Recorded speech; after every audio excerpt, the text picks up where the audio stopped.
This is question 5 on the test, the related rates. So it says a spy, it's my spy, that's homeboy spy, uses a telescope to track a rocket launched vertically.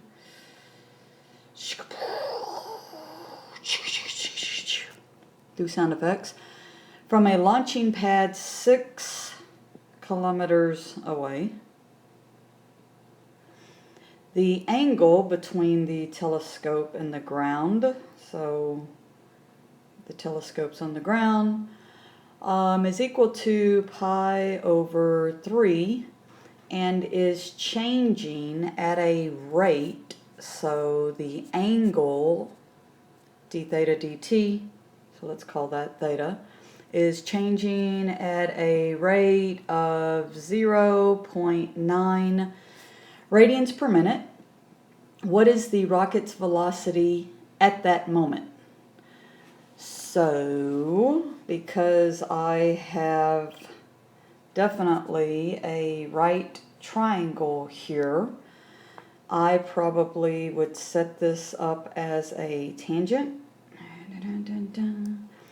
So in other words, I'm going to have tangent of theta equals my opposite, well, let's just call that y, over my adjacent. And this is where we start taking derivatives with respect to time. So I'm going to take the derivative of this side with respect to time, and I'm going to take the derivative of this side with respect to time. So that's going to give me on the left-hand side secant squared theta d theta dt. The derivative of 1/6y, notice how I took the 1/6 out front, is just 1/6 dy dt. And now I can either solve for dy dt or plug things in, doesn't really matter the order. But let's just go ahead and solve for dy dt by multiplying both sides by 6.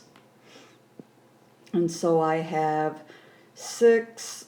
I'm going to turn secant into cosine squared, and then d theta dt.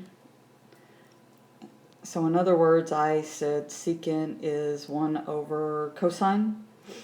And the only reason why I did that, because I know how to put that in my calculator or look that up on a unit circle.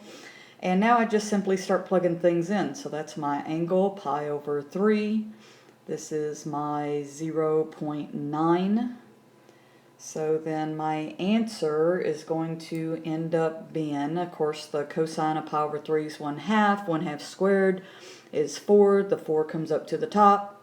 Got it? All that good stuff. So I'm going to end up with basically 24 times 0.9, which is 21.6 kilometers per minute. Many of you had this written, well, no, you had this written out. So you had 6 times secant squared theta, but I don't think you knew what to do with the secant squared because most of your calculators won't do secant. So remember, always change things into cosine, sines, tangents, because those 3 buttons are on your calculator, right? But then that gives me the final answer.